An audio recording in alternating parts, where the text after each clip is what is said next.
Hordoftoota koo kabajamoo ashamaa akkam jirtan oduuwwan har'aan isinitti himaa.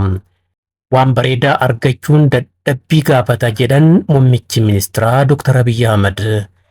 Raayyaan cimaan aantummaa biyyaa fi uummataa qabuu fi ga'umsa olaanaan dirqama isaa baachuu danda'u ijaaramuu ministeerri raayyaa ittisaa hime. Dargaggoota godinaalee garaagaraa wajjin har'a mari'atameera. Itoophiyaan Afrikaa bahaatti diinagdeedhaan biyya jabduu akka taatuuf hojjetamaa jira jedhan Dr. Kaasaahun Goofee. Amma oduu bal'inaan. Wixinee yaadaatu jimmatti hojiitti hiikamuun waan dhokate ifatti baasee jedhaniiru muummichi ministeeraa Dr. Abiy Ahmad. Qabeenyi jimmatti ukkaanfamee ture ba'ee akka mul'atuuf hawaasni yaada wixinee fudhachuudhaan nuffii fi dadhabbii malee hojii hojjetameen waan qalbii namaa hawwatu argineerra jedhan Dr. Abiy ergaa dabarsaniin uummanni magaalaa Jimmaa yaada mootummaan dhiyeesseef fudhachuun mana jireenyaa fi bakka awwaalchaa diiguudhaan misooma koriidarii milkeessaa jiraachuusaa galateeffachuun hojii caaluuf of qopheessuufis abboomamanii cimanii hojjechuu akka qaban Dr. Abiy dhaamaniiru. Muummichi ministeeraa masaraa mootummaa Abbaa Jifaar haaromfames daawwachuudhaan dinqisiifataniiru. Simannaan ho'aan uummanni magaalaa Jimmaa muummicha ministeeraa Dr. Abiy Ahmadii fi giftii duree Zinaash Taayyaachuuf taasise kan daawwattan kana fakkaata. Raayyaa cimaan aantummaa biyyaa fi uummataa qabuu fi ga'umsa olaanaan dirqama isaa baachuu danda'u ijaaramuu ministeerri raayyaa ittisaa ibsan. Ministeera raayyaa ittisaa biyyaa Injiinar Aayishaa Muhammad dandeettii dhaabbatummaa ijaaruuf tarkaanfiiwwan jijjiiramaa as fudhatamanii fi bu'aawwan galmeeffaman ilaalchisuudhaan ibsa kennaniiru. Raayyaan ittisaa biyyaa dhaabbata cimaa akka ta'u akkasumas gurmaa'insa haala naannoo fi idil-addunyaa giddugaleessa godhatee akka qabaatuuf riiformiiwwan hedduun gaggeeffamaa akka jiranis himan. Gurmaa'insi raayyaa ittisaa sabdaneessummaa kan bu'uureffate dandeettii teeknooloojii olaanaa kan qabu ta'uus himaniiru. Raayyaan ittisaa bakka jirutti hojiilee misoomaa fi tola ooltummaa irratti hirmaachuun aantummaa uummataaf qabu qabatamaan kan agarsiise ta'uusaas Injiinar Aayishaa Muhammad dubbataniiru. Itoophiyaan badhaadhina naannawaa fi fayyadamtummaa waloo milkeessuu keessatti ga'ee adda duree ba'aa akka jirtu dubbii himaan ministeera dhimma alaa Ambaasaadder Nabiyaat Geetaachoo himan. Imaammanni alaa Itoophiyaa akkaataa faayidaa biyyaalessaa kabachiisuun ollummaa gaarii, nageenyaa fi tasgabbii, badhaadhinaa fi tumsa waloo biyyaalee gaanfa Afrikaatiif dursa kan kennudha jedhan ambaasaaddarichi. Itoophiyaan uummattoota biyyaalee ollaa waliin guddina waloo fi tumsa naannoo cimsuudhaaf kutannoo qabdus eeraniiru. Qajeeltoo fayyadamtummaa waloof dursa kennuudhaan milkaa'ina tokkummaa fi badhaadhina Afrikaatiif hojjetamaa akka jirus ambaasaaddar Nabiyaat beeksisaniiru. Itoophiyaan Afrikaa bahaatti diinagdeedhaan biyya jabduu akka taatuuf hojjetamaa akka jiru Dr. Kaasaahun Goofee himan.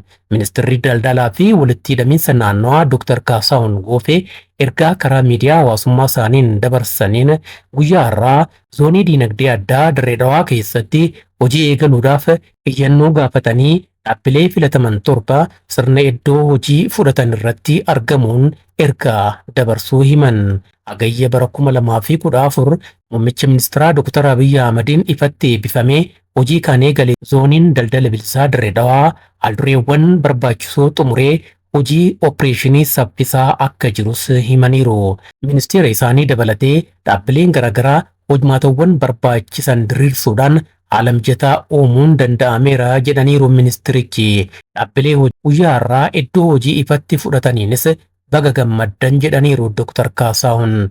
Kuni kanaan otoo jiru zoonii daldalaa bilisaa Dirree Dhawaa keessatti dhaabbileen torba iddoo hojii fudhatanii har'a hojii jalqabuun isaanii beekameera.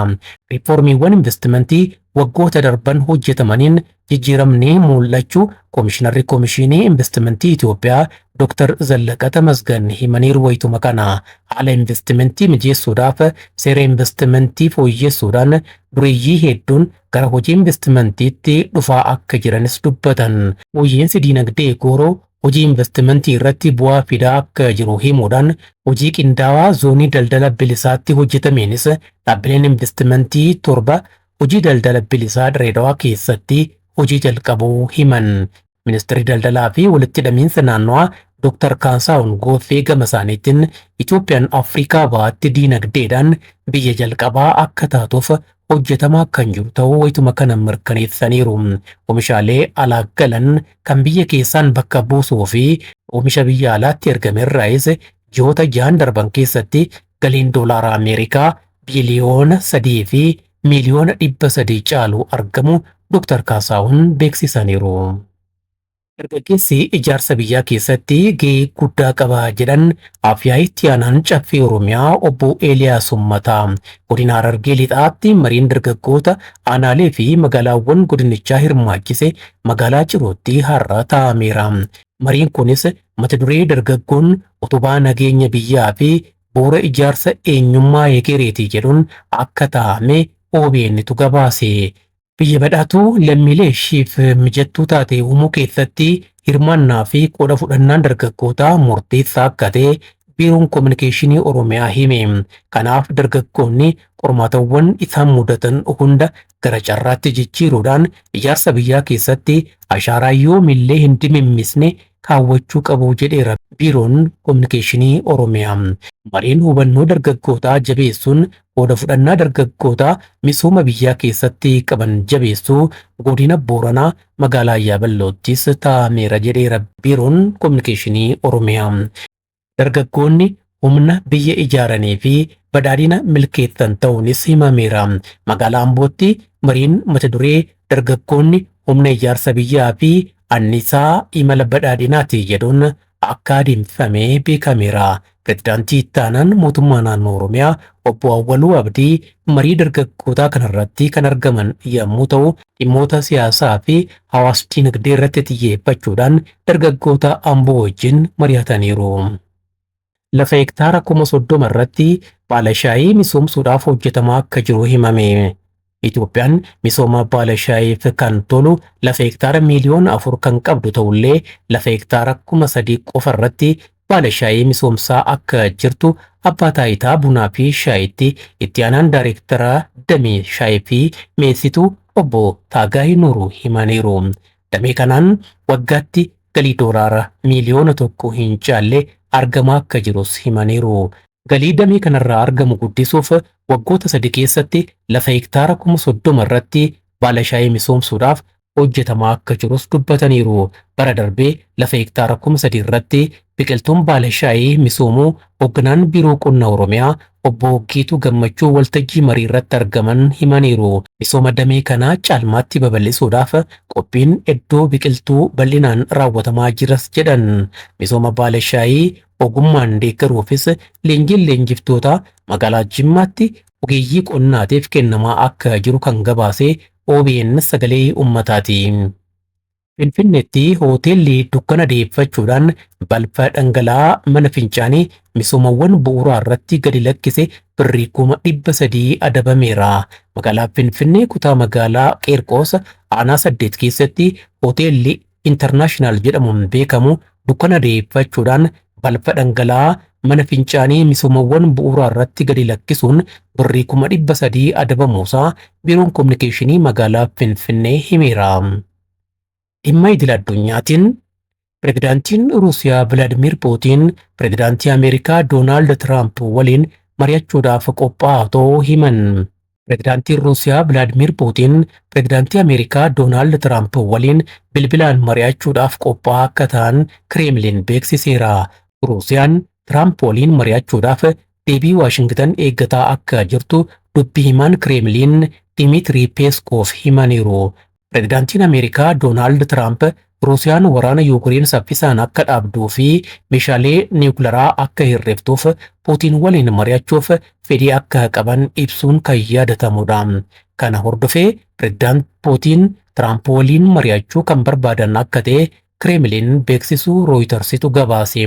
Qaamoleen lameen fuulletti wal arguun mari'achuun dura yeroo kamittuu bilbilaan mari'achuudhaaf pireezidaant Puutiin qophaa'oo ta'uu fi deebii Waashingtan eeggataa akka jiran Peeskoof himaniiru.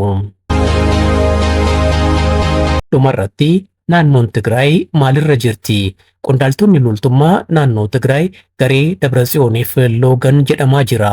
Tibbana qondaaltonni loltummaa naannoo Tigraay walgaanii ibsa baasan. Ibsi isaan baasan garee Dabratsiyoon Gabra Mikaa'eliif kan loogan akka ta'an mul'isa.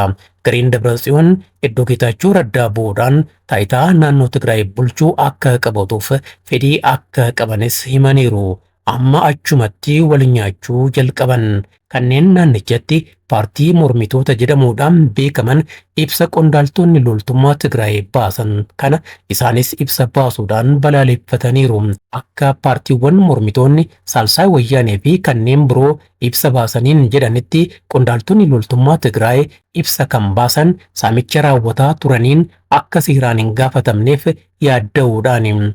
Odeeffannoo kanaan dura tamsa'aa tureen Jeneraalonni Tigraay saamicha oomisha warqii irratti bobba'anii kan turanidha. Uummanni naannichaa yaaddoo keessa akka jiru odeeffannoowwan dhimma naannoo Tigraay irratti xiyyeeffachuudhaan tamsa'aa jiran mul'isaniiru. Sochiin jiru fakkeessuudha. Waraanni akka ka'uuf Shaabiyaa wajjin qindoomina qabu jechuun kan himanis jiru. Warri shiraa shirittiin jiraachaa turan keessaa ammallee ba'uu hin dandeenye jechuudha. Shirri baran eessaan akka isaan ga'u yeroon kan nutti himtu ta'a. Hangafootaan irra deebi'ee si yaadachiisa. Waan bareedaa argachuun dadhabbii gaafata jedhan muummichi ministeeraa Dr. Abiy Ahmad. Dargaggoota godinaalee garaagaraa wajjin har'a mari'atame. Itoophiyaan Afrikaa bahaatti dinagdeedhaan biyya jabduu akka taatuuf hojjetamaa jira jedhan Dr. Kaasaawun Gooffee. Waan dhaggeeffataniif waan hordoftaniif hedduun isin galateeffadhaa. Fayyaa ta'aa.